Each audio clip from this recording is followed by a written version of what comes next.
Olá, retomamos então a nossa aula, né? Nós estamos falando hoje de administração tributária, vamos dar continuidade. Antes de pararmos para o intervalo, eu mencionei que quem tivesse alguma dúvida, né, ou quisesse fazer alguma colocação sobre o que foi exposto até agora, que a gente iniciaria a segunda parte da nossa aula com a resolução dessas dúvidas ou com a colocação, né, das observações que vocês quiserem colocar. Alguém tem alguma colocação? Alguém tem alguma dúvida? Algum comentário que queira fazer? Ou vamos dar continuidade?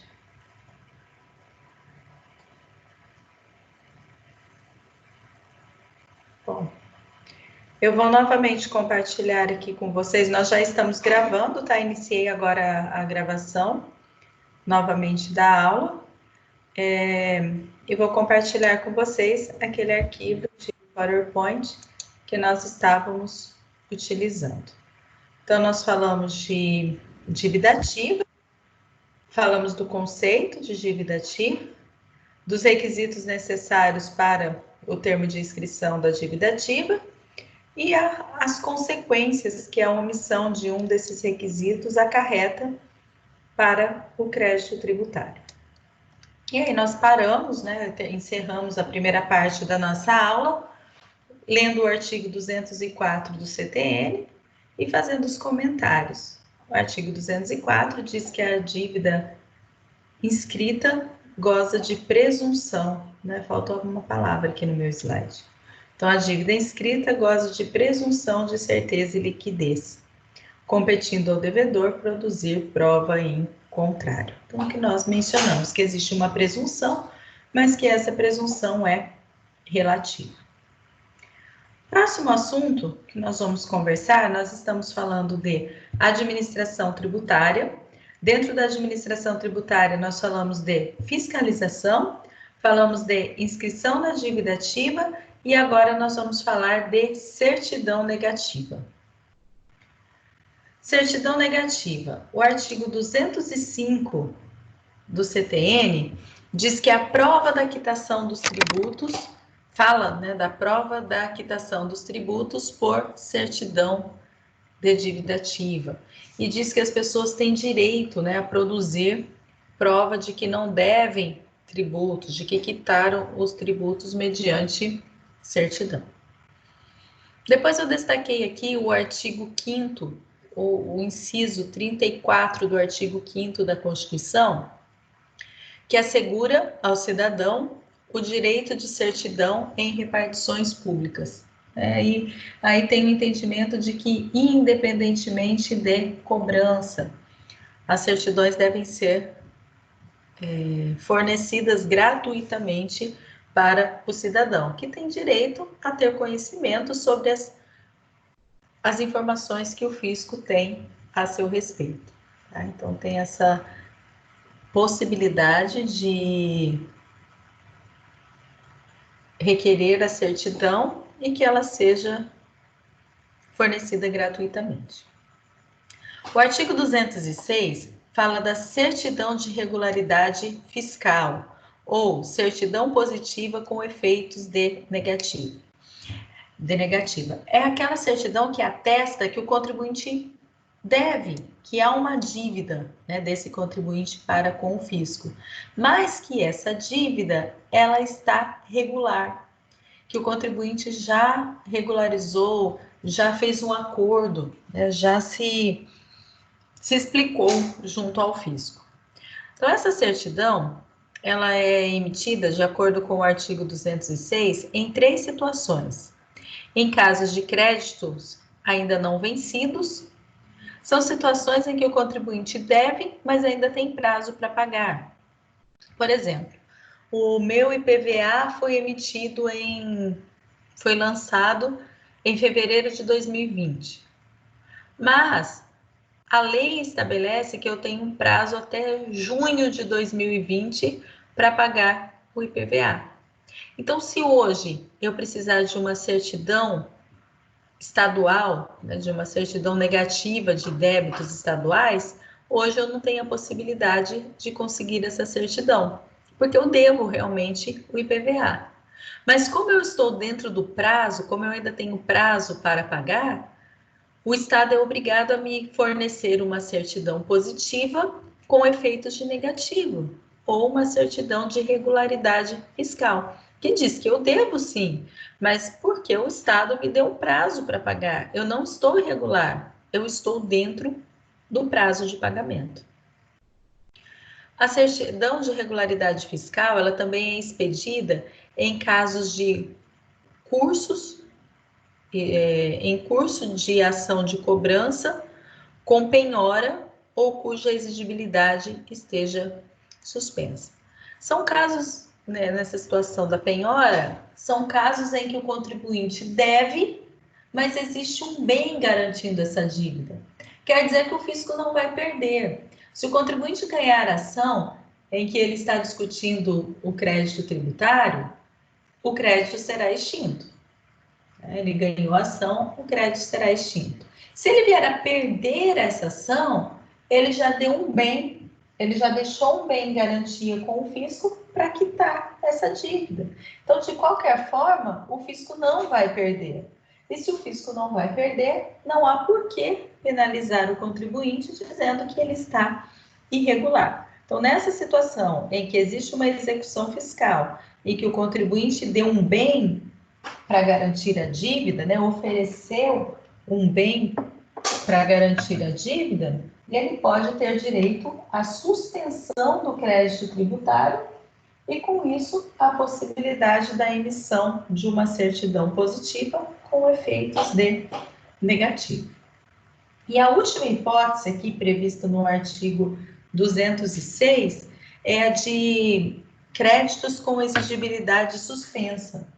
Por exemplo, e que é o caso mais comum, o que mais acontece, situações em que há parcelamento da dívida. E eu já vi muito contribuinte que precisa de uma certidão negativa para participar de uma licitação, para conseguir um empréstimo no banco. O que ele faz? Parcela a sua dívida. Depois ele vai ver, vai discutir, vai pensar, vai planejar se ele vai pagar esse parcelamento ou não. Mas em um primeiro momento ele faz o quê? Parcela a dívida para ter direito a uma certidão positiva com efeitos de negativo. Então, o parcelamento é uma das causas de suspensão do crédito tributário, mas não é a única, né? Pode haver outras causas de suspensão do crédito tributário, como, por exemplo, uma liminar concedida pelo juiz, acho que eu parei.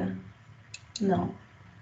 Uma liminar concedida pelo juiz ou um recurso administrativo, né? Nós já estudamos as causas de suspensão do crédito tributário que estão previstas no artigo 151, né? 151 do Código Tributário. Continuando, então, se o contribuinte deve, mas está regular, ele tem direito a uma certidão de regularidade ou uma certidão positiva com efeitos de negativo. Artigo 208 do CTN diz que a responsabilidade do funcionário público que emite certidão negativa falsa, ela é uma responsabilidade solidária. Então, responsabilidade do funcionário público que emite certidão negativa falsa. Responsabilidade administrativa, tributária e penal. A responsabilidade é solidária com o contribuinte. Aquele funcionário que, sabendo que o contribuinte deve, emite uma certidão falsa em seu benefício, né, querendo ajudar o contribuinte, ele está praticando um crime de falsidade. Ele está praticando uma infração administrativa e sofrerá sanções tributárias também. Em relação ao direito tributário, ele passa a ser responsável solidariamente pela dívida. A dívida pode ser cobrada tanto do contribuinte quanto do funcionário público. Disposições finais do CTN. Artigo 110 do CTN. Diz que a contagem do prazo aplica-se a todos os prazos previstos no CTN e na legislação tributária. Prazo processual. Exclui-se o dia do início e inclui-se o dia do vencimento. E daí nós entendemos, então, que os prazos do CPC, né, nós aplicamos também para o direito tributário. Se nós olharmos a redação do artigo 210, é interessante, porque olha o que o legislador diz. Prazos finais. A expressão fazenda, disposições finais e transitórias. A expressão fazenda pública, quando empregada nesta lei, sem qualificação, abrange fazenda pública da União, dos Estados, do Distrito Federal e dos municípios. Artigo 210. Os prazos fixados nessa lei ou legislação tributária serão contínuos, excluindo-se na sua contagem o dia do início e incluindo-se o dia do vencimento. Por essa razão, como aqui fala que eles serão contínuos, tem alguns autores que aquela regra de contar somente dias úteis previstos no CPC não se aplica para o direito tributário. E aí é uma briga, né, em relação a isso. Mas eu sempre digo o seguinte, na dúvida, faça os seus recursos no menor prazo, proponha a sua ação no menor prazo. E somente no caso de já ter perdido esse prazo, é que aí a gente tenta brigar, tenta fazer com que seja reconhecida a aplicação dos prazos processuais previstos no CPC. Parágrafo único. Os prazos só se iniciam ou vencem em dia de expediente normal na repartição em que corra o processo, ou deva ser aplicado o ato, tá? Agora, processo administrativo, não há dúvida de que eu aplico somente dias corridos, contínuos, tá? Conforme está previsto aqui no próprio Código Tributário. E nós encerramos o estudo do Código Tributário, né? Como vocês podem perceber, o Código Tributário tem 218 artigos, o último fala da vigência, né? Essa lei entrará em vigor em todo o território nacional no dia 1º de janeiro de 1967, revogadas disposições em contrário. E aqui tem somente alguns artigos das disposições finais mesmo, tá? Acabou, então, o nosso estudo do Código Tributário, mas não acabou a nossa aula, né? Nós temos alguns pontos ainda para comentar com vocês, que estão aqui no slide. Nós encerramos essa parte que fala de administração tributária e damos continuidade falando agora de procedimento e processo administrativo fiscal, tá? Viramos a página, mudou aqui o assunto. Não vamos mais falar de administração tributária, mas de processo e procedimento administrativo fiscal. Bom, primeira coisa, qual é a diferença de processo e de procedimento? O que difere um processo de um procedimento? Procedimento administrativo fiscal é uma sequência de atos administrativos que produz o lançamento. Indica o lançamento não impugnado pelo sujeito passivo.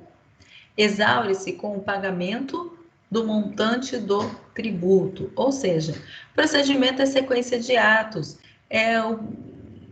as ações que o fisco toma para realizar um lançamento. Para lançar um tributo, o fisco realiza um procedimento administrativo fiscal. E processo? O que vem a ser processo? O processo administrativo fiscal instaura-se no momento em que o sujeito passivo impugna o lançamento. A partir do momento em que teve a impugnação ou que teve a resistência. Eu só tenho processo quando eu tenho lide, eu tenho uma parte se contrapondo a um ato.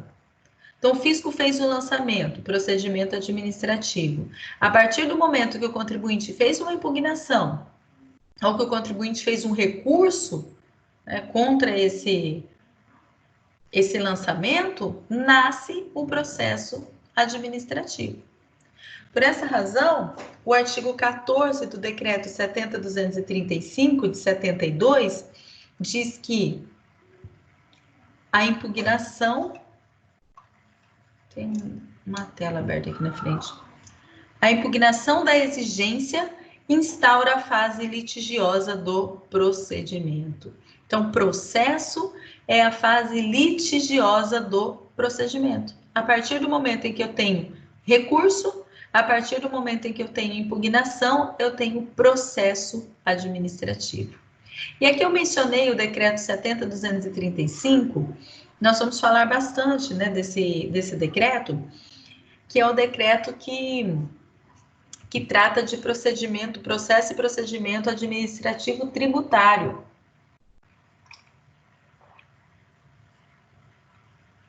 Esse decreto traz as principais regras, né, de procedimentos e processos tributários. Então, nós vamos falar um pouquinho dele hoje. Princípios que informam os processos administrativos.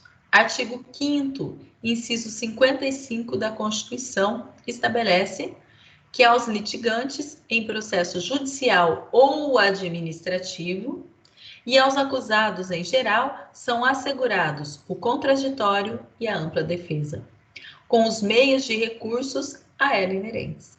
Então, contraditório e ampla defesa, princípios inerentes ao processo administrativo, previstos na própria Constituição. Então, a fundamentação do processo administrativo está nesse inciso 55 do artigo 5º da Constituição, e diz, olha, aos litigantes em processo judicial ou administrativo e aos acusados em geral são assegurados o contraditório e a ampla defesa. Então, por isso, é necessário a existência de um processo administrativo. Artigo 37 da Constituição fala dos princípios gerais do direito administrativo, pelo menos 5 princípios que nós temos que levar em consideração, que estão elencados no artigo 37 da Constituição, é o famoso LIMP, princípio da legalidade, princípio da impessoalidade, da moralidade, da publicidade e da eficiência. 5 princípios do direito administrativo que são aplicados aqui também ao direito tributário. Então, princípio da legalidade. Todo processo administrativo tem que estar fundado na lei, tem que estar enraizado na lei. Princípio da impessoalidade, não importa, né, quem seja o sujeito do processo administrativo, deve ser tratado de forma impessoal, sem levar em consideração as questões subjetivas. Moralidade, né, dispensa aí comentários, o processo deve ser moral, deve ser lícito, deve ser razoável. Princípio da publicidade, muito importante. Todos os atos realizados no processo administrativo devem ser públicos. Deve haver publicação, chamamento do contribuinte para fazer a sua defesa. Deve haver publicação dos atos realizados no processo para que o contribuinte tenha a oportunidade, a possibilidade de participar desses atos, sob pena de nulidade. Então, os atos, né, que não estão relacionados com a publicidade, os atos dos quais não seja dado publicidade, eles são nulos, são considerados nulos ou pelo menos anuláveis. Outro princípio, que está aqui também no artigo 37 da Constituição, princípio da eficiência. É garantido ao contribuinte, ao cidadão, o direito de promover o processo administrativo, mas ele tem que ser eficiente, ele deve servir para alguma coisa, né? Não deve ser proposto à toa, sem razão. E, por outro lado, também por parte do Estado, o processo tem que ser eficiente, ele tem que andar, ele tem que caminhar, ele tem que chegar a uma finalidade. Falando de princípios, o artigo 2º da Lei 9.784, de 99, eu tenho um 4 a mais aqui, né? Não é Lei 97.000, não. É Lei 9.784, de 99. Essa lei é a lei que fundamenta o processo administrativo em nível nacional. Então, lei federal que regulamenta processo administrativo é a Lei 9.784. E o decreto 70.235, ele trata somente do processo fiscal, do processo administrativo na esfera tributária. Então, quando nós estudarmos, né, quando nós formos fazer um processo administrativo, nós precisamos nos fundamentar tanto no decreto 70.235, quanto na Lei 9.784, de 99. A não ser que seja um processo estadual ou municipal, e aí nós vamos nos fundamentar em lei própria, né, lei específica do órgão, do município ou do Estado. Bom, o artigo 2º da Lei 9.784, traz também os princípios que devem direcionar, que devem fundamentar o processo administrativo.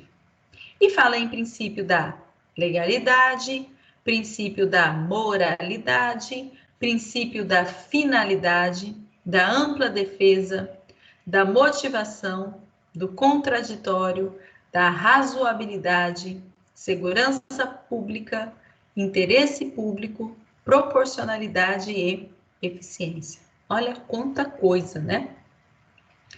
O processo administrativo deve observar. Legalidade e moralidade nós já comentamos. Princípio da finalidade, né? Para que serve esse processo? A que fim ele busca, onde é o contribuinte, onde o Estado quer chegar com esse processo.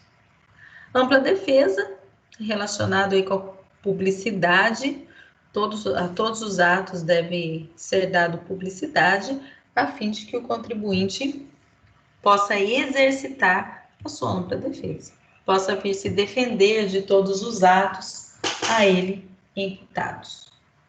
Motivação: os atos da autoridade pública dentro do processo administrativo devem ser motivados. Foi aplicada uma multa com fundamento em qual lei? Foi aplicada uma sanção ao contribuinte por quê? Qual a razão em que se pautou o administrador público para tomar essa ou aquela decisão? Então, os atos dentro de um processo administrativo, eles devem ser motivados, né, fundamentados. Contraditório e ampla defesa estão aí de mãos dadas, né? Razoabilidade. Os atos devem ser razoáveis, devem levar em consideração o equilíbrio das relações, o que é plausível, né, o que se espera das pessoas de uma forma comum. Então, os atos devem ter razão e devem ser equilibrados, ser razoáveis. Segurança pública, né, porque depois existem alguns atos, chega um determinado momento em que o processo administrativo ele não pode mais ser modificado, ele chegou à sua decisão final, a sua decisão administrativa é irreformável. Claro que todo processo deve atender ao interesse público, interesse da coletividade, e deve ser respeitado também o princípio da proporcionalidade e da eficiência. Proporcionalidade eu digo em relação também às sanções aplicadas. As sanções devem ser proporcionais à infração praticada pelo contribuinte. Ela não deve ser desproporcional, sob pena de se tornar nula, né, de se tornar inconstitucional. Outro ponto interessante para discutirmos sobre o processo administrativo é a questão da formalidade. Processo administrativo é um processo formal ou informal? O que a doutrina diz sobre isso? A Maria Silvia Zanella de Pietro, ela diz que tem dois pontos de vista para olharmos o processo administrativo. Se olharmos pelo ponto de vista de que ele tem que ser escrito, ele tem que ter fundamentação, ele tem que ser assinado, então nós podemos dizer que esse processo administrativo é um processo formal. Mas se olharmos pelo ponto de vista do processo judicial e compararmos, né, o processo administrativo ao processo judicial, nós vamos chegar à conclusão de que ele é muito mais simples do que o processo judicial. Tem menos requisitos a serem cumpridos, né? menos burocracia a se cumprir. O processo administrativo, olhado por esse foco, por esse ângulo, ele seria um processo informal. Motivação no processo administrativo e judicial. Então, motivar, nós já falamos, né, o princípio da... Como que é o nome do princípio aqui? Princípio da motivação. Então, motivação no processo administrativo e judicial tributário. O que é motivar? Né? Motivar é apresentar razões de fato e de direito que levam a fazenda pública à prática de determinado ato. Então, motivar é apresentar as razões. O artigo 93, inciso 10 da Constituição, estabelece que as decisões administrativas devem ser motivadas, que as decisões administrativas devem ser fundamentadas, né, pelo julgador. O artigo 50 da Lei 9.784 estabelece o dever, a obrigatoriedade de motivação dos atos administrativos. Deverá indicar fatos e fundamentos jurídicos. Então, a motivação dos atos administrativos deverá indicar fatos e fundamentos jurídicos. Quer dizer o porquê e em qual lei está fundamentado. E ainda, o artigo 10 do Decreto 70.235, de 72, diz que o auto de infração conterá a descrição do fato, a disposição legal infringida e a penalidade aplicável. Isso nada mais é do que fundamentação, descrição do fato e disposição legal infringida. Por que está sendo aplicada uma multa? Qual foi a lei, o artigo e o inciso que foi descumprido pelo contribuinte para que ele fosse multado, para que fosse aplicada essa multa? Então, essa fundamentação não é só apontar a lei, né, mas é direcionar, especificar qual artigo foi infringido para que essa multa seja aplicada. Controle administrativo da legalidade do ato. Olha que interessante isso aqui.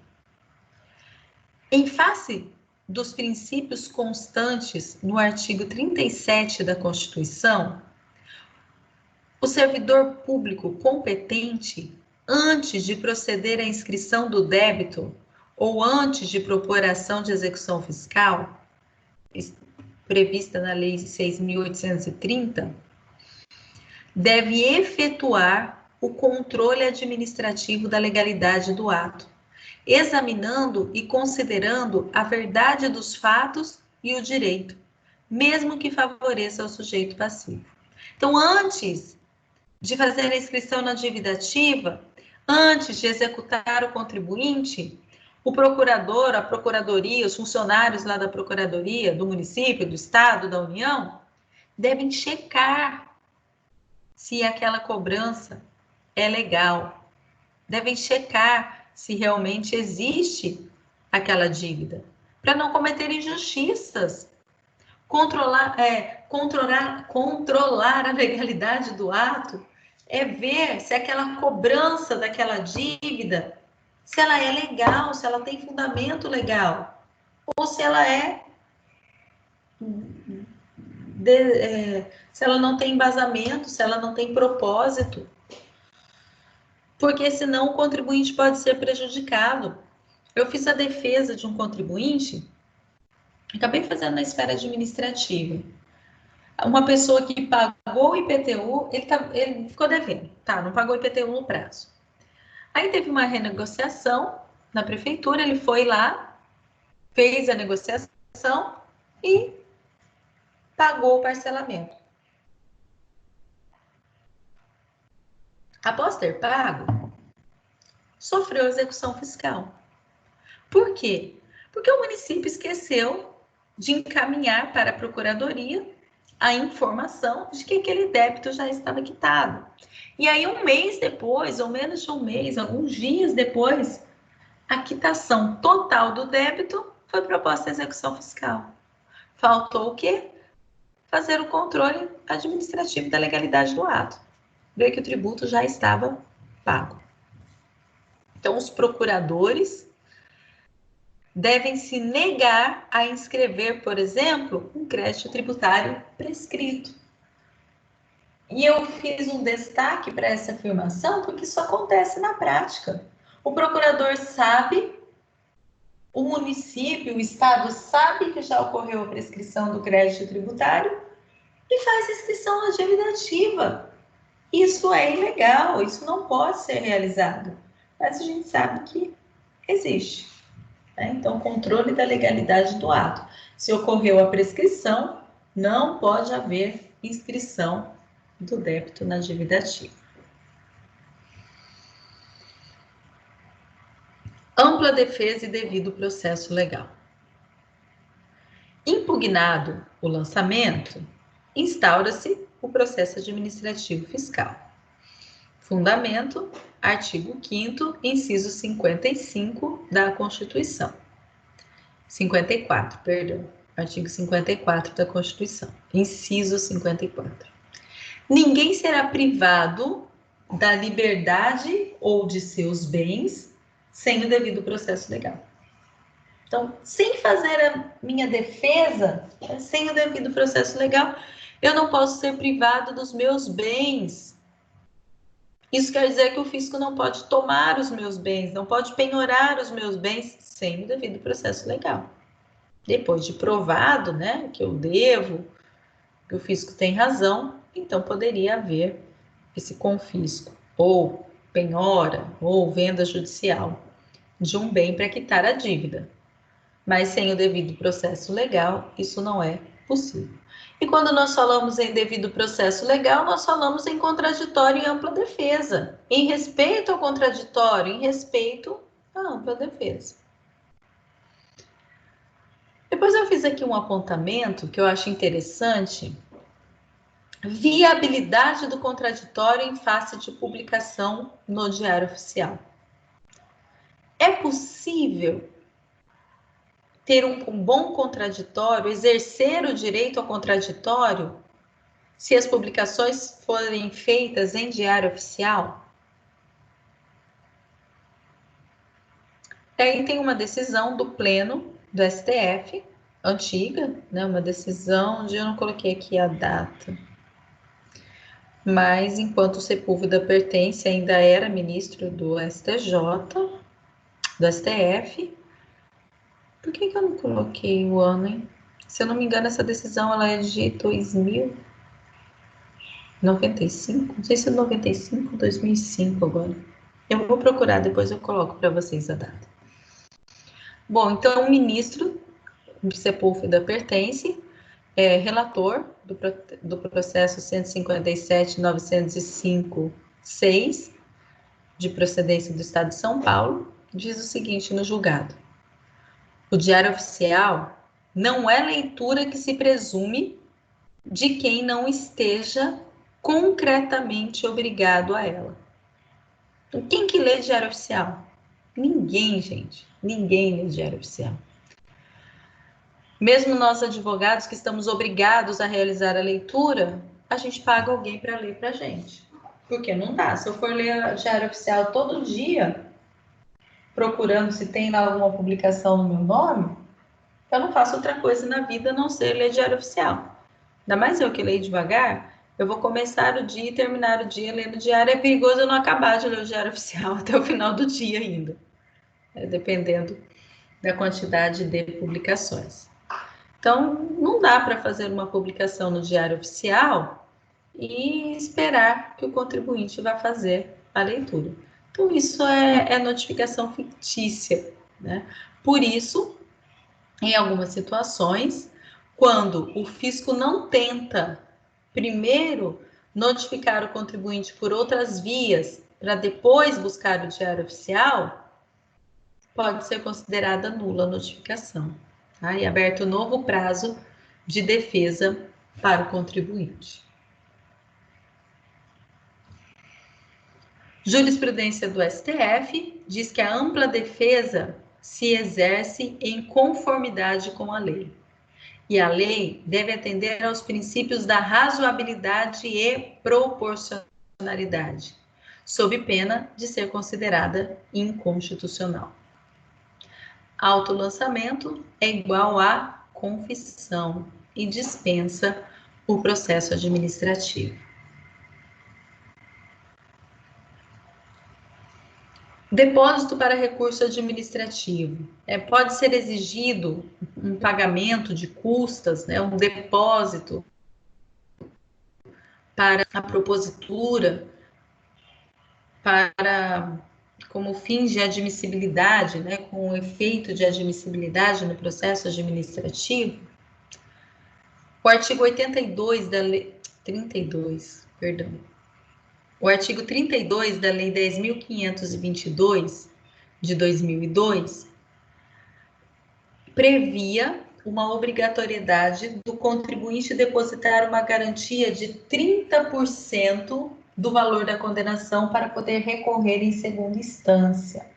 Então, na esfera federal, quando o contribuinte fazia um recurso e perdia, para recorrer em segundo grau, de acordo com a Lei 10.522, o contribuinte obrigatoriamente tinha que depositar 30% do valor cobrado, do valor exigido em juízo, para que pudesse posteriormente fazer o recurso.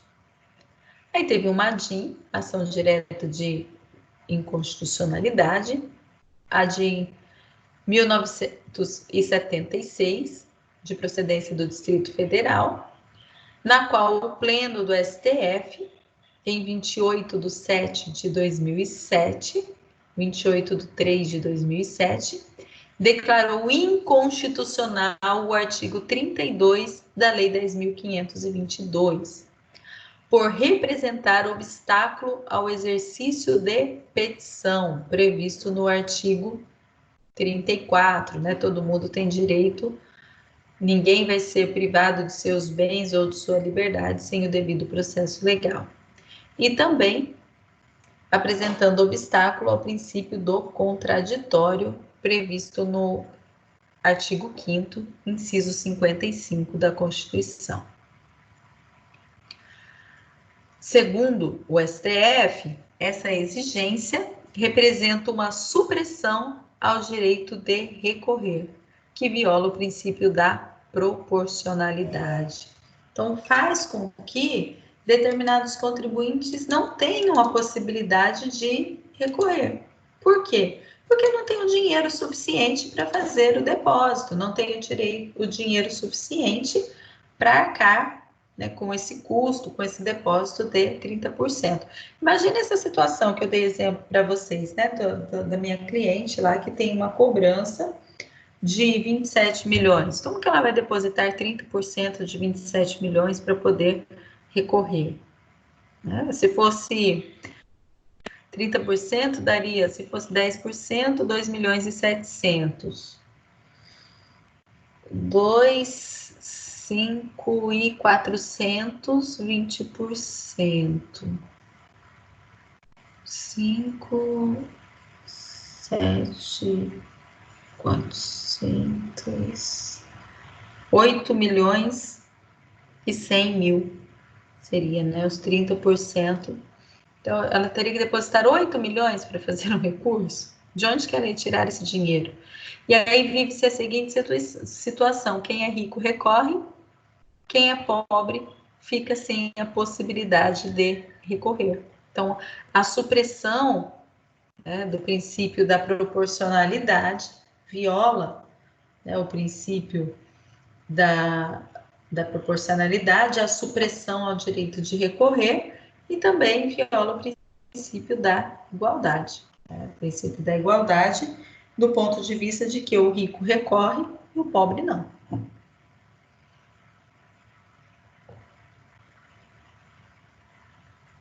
Mesmo assim, né, gente? Quem tem um maior poder econômico tem mais possibilidades aqui no direito tributário.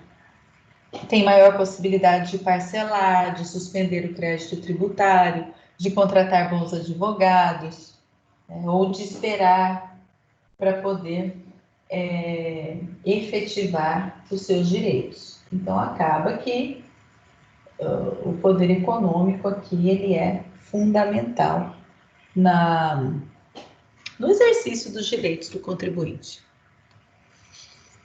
Consulta fiscal. O que é consulta fiscal? A legislação tributária prevê o Instituto da Consulta, pelo qual o contribuinte, por meio de petição, procura dirimir dúvidas de natureza interpretativa junto ao órgão administrativo fiscal competente. Não podendo, em regra, salvo manifesta má-fé, sobre matéria pendente de resposta ser autuado. A consulta fiscal está prevista no artigo 161, parágrafo 2º do CTN. O que é essa consulta fiscal? É a possibilidade do contribuinte perguntar para o fisco, tirar uma dúvida, consultar o fisco sobre um determinado assunto, sobre uma determinada situação. Então, ele procura dirimir uma dúvida de natureza interpretativa, mas isso antes de ter ocorrido o vencimento do tributo. E aí, o parágrafo 2º do artigo 161 garante que o contribuinte não será multado, que ele não será multado em razão dessa consulta, enquanto essa consulta estiver em trâmite. Tá? Então, dá-se aí um prazo para o contribuinte. E um outro assunto, também bastante interessante, que eu já falei com vocês hoje sobre isso, que é a denúncia espontânea. Comentei com vocês da existência da denúncia espontânea prevista no artigo 138 do Código Tributário. A denúncia espontânea da infração, como excludente de responsabilidade, é regulada pelo artigo 138 do Código Tributário Nacional. Nesses termos, então, o que diz o artigo 138? A responsabilidade é excluída pela denúncia espontânea da infração, acompanhada, se for o caso, do pagamento do tributo devido e dos juros de mora, ou do depósito da importância arbitrada pela autoridade administrativa, quando o montante do tributo dependa de apuração. Parágrafo único. Não se considera espontânea a denúncia apresentada após o início de qualquer procedimento administrativo ou medidas de fiscalização relacionadas com a infração. Então, isso que eu dizia para vocês, né, a respeito da denúncia espontânea, que iniciado qualquer processo administrativo contra o contribuinte em face a um determinado tributo, esse contribuinte ficaria impedido de se beneficiar desse instituto da denúncia espontânea. Então, só é possível se não tiver nenhum processo administrativo iniciado contra o contribuinte. Porque senão seria muito fácil, né? Eu faço as minhas declarações falsas, eu não pago o tributo da forma como eu deveria, e aí, a hora que o fisco começa uma fiscalização, me chama para prestar esclarecimentos, eu vou lá e faço uma denúncia espontânea. Aí eu vou lá e confesso. Claro que eu vou confessar. Até porque em algumas situações eu não tenho nem como me defender, não há possibilidade de defesa. Aí o contribuinte vai e faz a denúncia espontânea. Então ela não é mais válida, ela só é válida se for antes de qualquer procedimento fiscal relacionado ao tributo investigado. E um último assunto que nós temos para tratar hoje é a questão do processo administrativo e judicial. Então, nós falamos até agora do processo administrativo e agora nós vamos falar um pouquinho do processo judicial. Não vou falar com vocês ainda hoje das ações utilizadas no direito tributário. Esse assunto nós vamos deixar para a aula da semana que vem, que é a nossa última aula. Isso, semana que vem nossa última aula, porque a outra é a semana de prova. Então, as ações nós vamos deixar para a semana que vem. E hoje nós vamos falar o quê?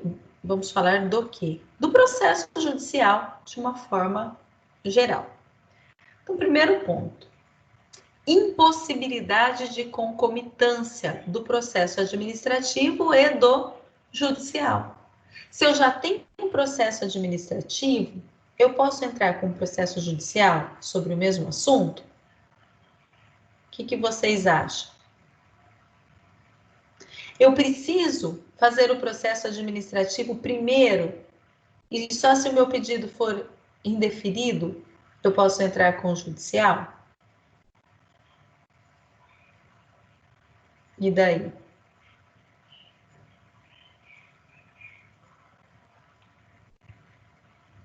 A resposta está no artigo 38 da Lei 6.830, que é a Lei de Execuções Fiscais. Lei 6.830 de 1980, fazendo 40 anos nesse ano. O artigo 38, ele diz o seguinte, a nossa resposta está lá no parágrafo, mas nós precisamos ler primeiro o caput. Artigo 38.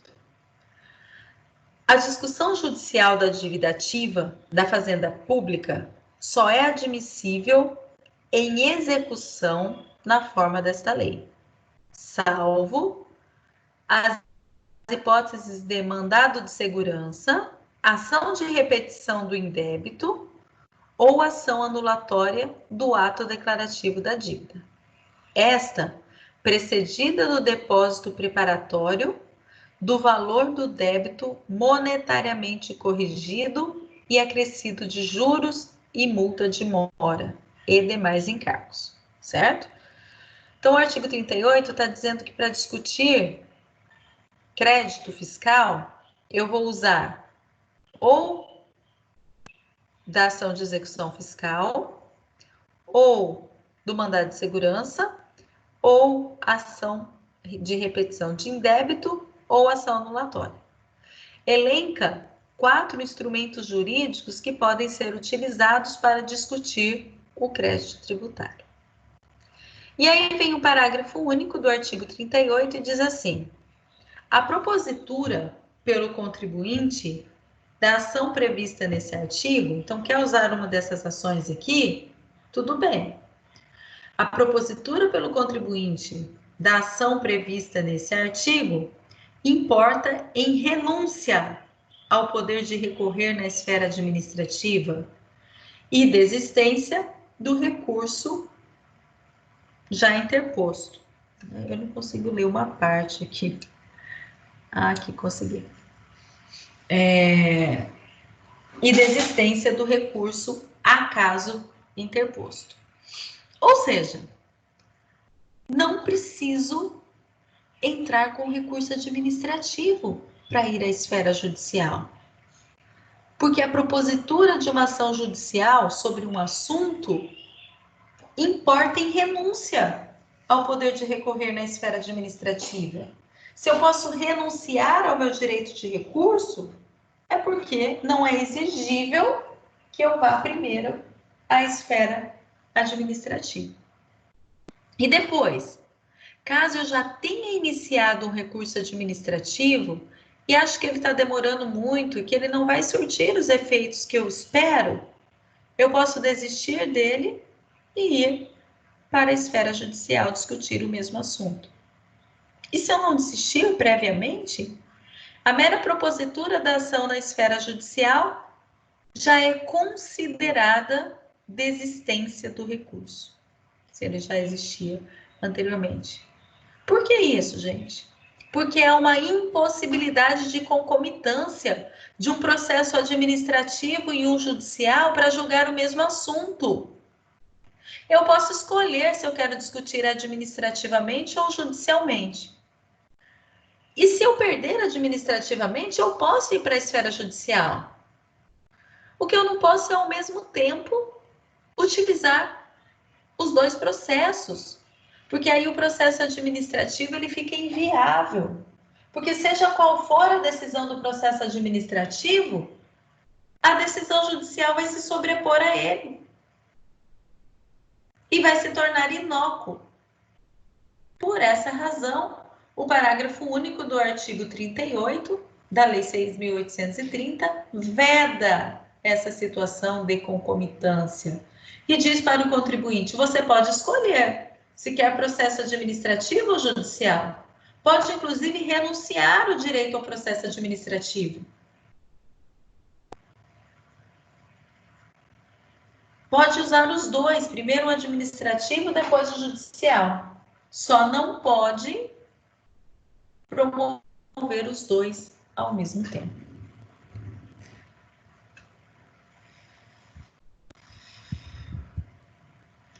Controle de constitucionalidade pelo Tribunal Administrativo.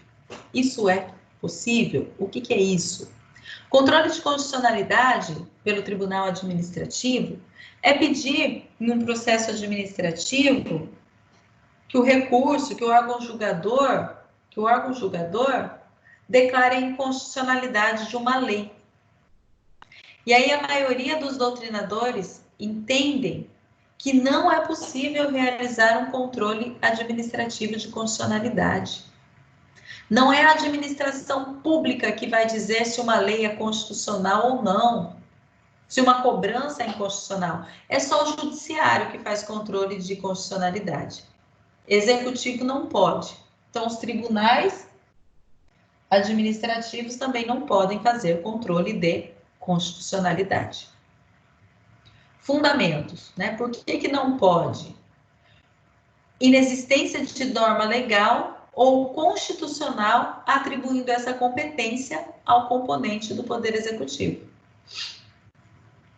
O Poder Executivo não tem competência para fazer controle de constitucionalidade. O órgão administrativo não pode negar a aplicação de uma lei ou decreto, porque ele parece inconstitucional. Imagine a bagunça, né, que iria virar se cada gestor, cada ente administrativo, cada órgão fiscal pudesse fazer análise se a lei é constitucional ou não. Se entende que uma lei é constitucional ou inconstitucional. Cada órgão tem um entendimento diferente. Um aplica a lei porque entende que ela é constitucional. O outro não aplica porque entende que ela é inconstitucional. Então, imagina a bagunça que ia virar. A presunção é de que o legislador já examinou a lei. Já analisou essa questão antes de votar a lei. Né? Toda casa legislativa tem uma Constituição, tem uma Comissão de Constituição e Justiça. Né? Você tem Comissão de Constituição e Justiça, ela vai analisar se a lei é constitucional ou inconstitucional. Por essa razão, não cabe ao Executivo fazer essa análise. Responsabilidade dos atos do julgador. O juiz é responsável pelo prejuízo acarretado pela sua decisão? Seria isso. Qual responsabilidade o julgador, seja juiz ou seja na esfera administrativa, tem em razão das decisões por ele tomar? A autoridade administrativa é responsável, à luz do artigo 37, parágrafo 6º da Constituição, pela aplicação das normas inconstitucionais, com prejuízo para o contribuinte. Se a inconstitucionalidade já tiver sido declarada pelo STF com efeito erga omnes. Então, o STF diz que a lei é inconstitucional e o fisco continua aplicando, e a autoridade administrativa continua aplicando. Nessa situação, se a aplicação de uma lei já declarada inconstitucional pelo STF causar prejuízo ao contribuinte, a autoridade julgadora será responsável por esses prejuízos. O Estado responde somente, né, pela não aplicação de norma que presume-se constitucional. E o agente público, se por dúvida quanto à constitucionalidade, deixou de aplicar a lei, deixou de aplicar. Os agentes públicos respondem pelos danos que causarem quando agirem com dolo ou culpa. Essa é a regra geral de responsabilidade do Estado.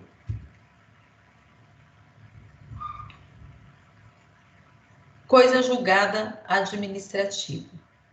A doutrina dispõe que inexistiria uma coisa julgada administrativa, pelo fato de existir a possibilidade do sujeito passivo dirigir-se ao judiciário após esgotados os recursos administrativos.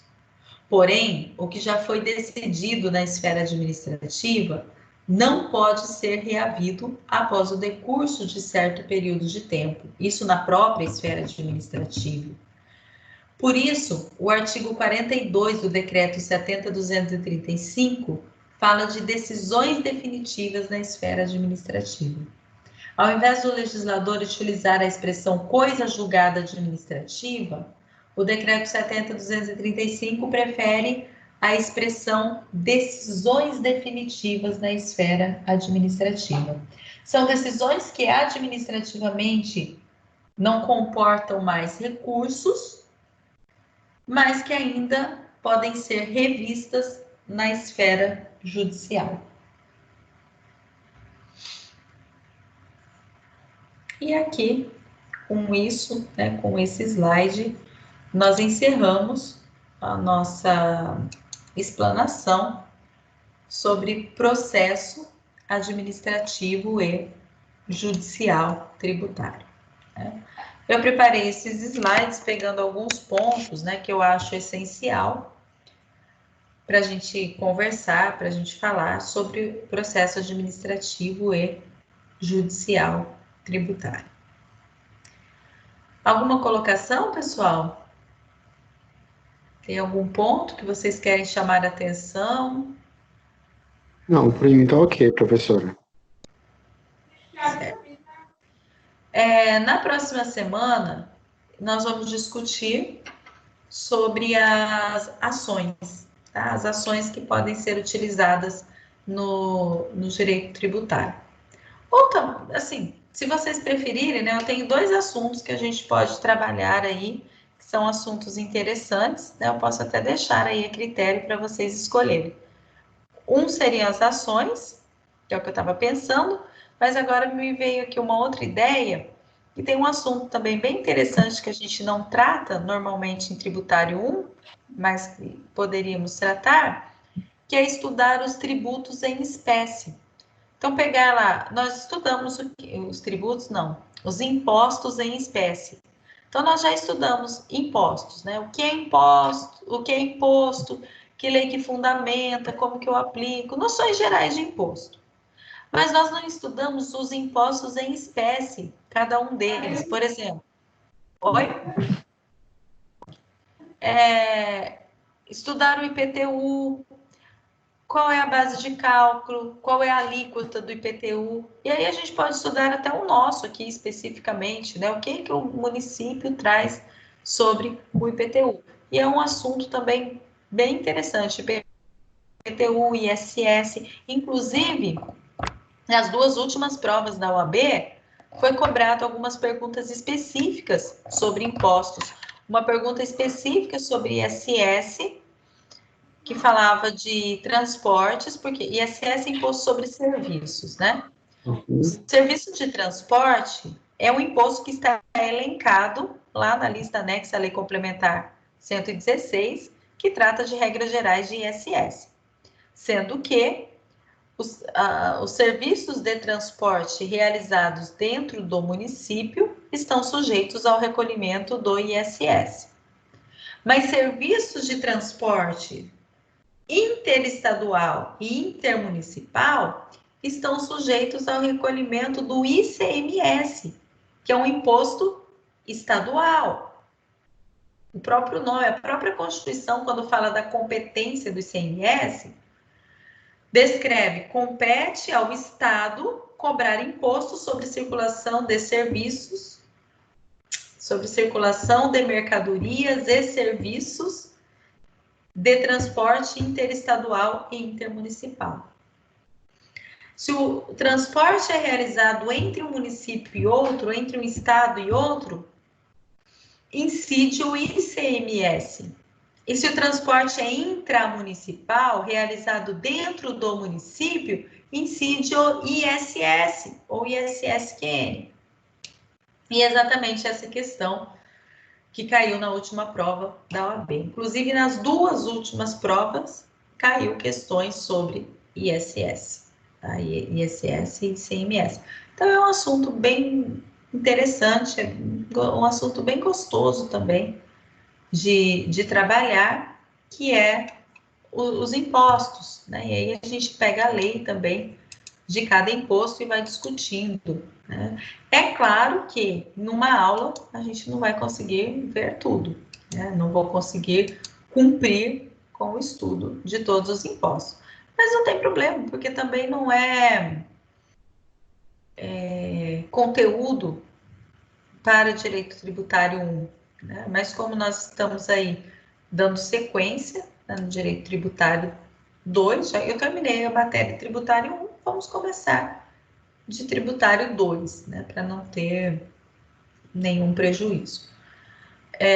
Então, nós podemos também trabalhar sobre os impostos. E aí, eu deixo aberto para vocês, quem tem alguma opinião, alguma preferência, né, se prefere estudar ações ou impostos na próxima aula. Alguma opinião? Então vamos lá. Hoje é dia. Professora. Oi? Impostos, né? Impostos? Eu acho. Pode ser, professora. Acho que até a forma que eu coloquei, né? Eu deixei claro para vocês que eu achava muito interessante também falar de impostos, né? Uhum. Foram influenciados. Mas eu acho também que é assim. As 2 matérias são interessantes e são importantes. Eu acho mais gostoso estudar os impostos. Uhum.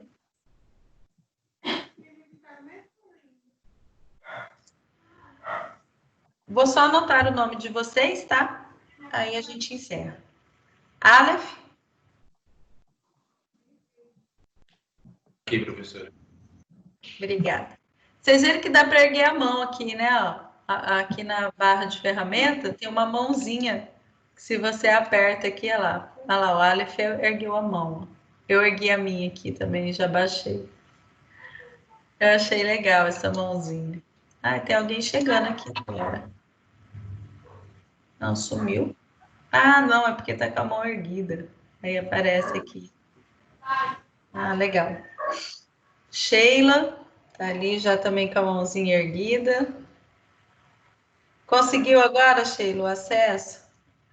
Eu consegui, professor. Essa semana eu consegui entrar naturalmente nas aulas, graças a Deus. Ah, que bom. Antes tarde do que nunca, né? Mas assim, eu só consigo entrar como convidada. Não Ah. consigo pelo link normal, eu não consigo. Mas todo mundo entra como convidado aqui. É até interessante, porque antes, eu não sei, as pessoas entravam direto, né, na aula. Eu estava trabalhando e as pessoas iam entrando.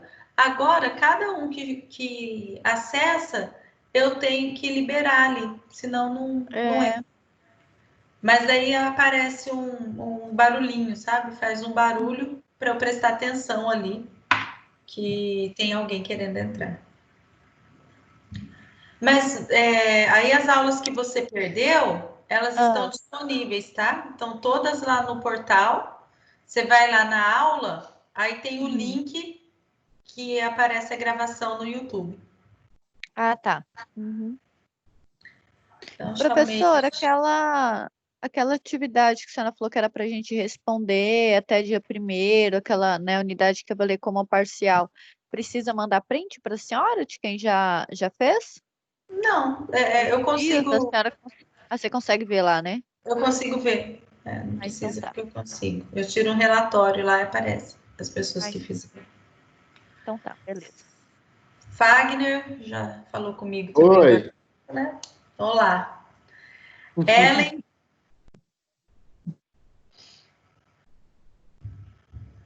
Ellen tá aí? Levanta a mão aí, Ellen. Ah, legal. Aleph já chamei. Ellen. Isaac. Aqui. Olá, Isaac, tudo bem? Luiz Fernando. Ah, levantou a mão. Legal. Presente. Luiz Fernando, Aleph, Favelli. Regiane. Aqui, professor. Olá, Regiane. Oi. A Regiane acho que foi a única que nunca faltou, né? Nas aulas. Tô sempre por aqui. Primeiro dia de aula, estava só a Regiane na aula. Regiane e a Camila, né? Primeiro dia de E o aula. Fagner. E o Fagner. No primeiro dia, né? Legal. O professor está me excluindo, professora? Oh, desculpa. Eu ia falar assim, no segundo dia chegou o Fagner, porque para mim estava só as duas no primeiro dia, mas eu acho que era a Regiane e o Fagner no primeiro dia, né? E no segundo dia que chegou a Camila. Camila foi. Então tá bom, pessoal. Desejo um bom final de semana, um bom descanso. Parece que o frio já está indo embora, né? Não vai Graças a Deus. não vai ficar para o final de semana. E uma boa noite, fiquem com Deus e até a semana que vem. Até, professora. Tchau. Tchau, boa noite. Tchau, tchau.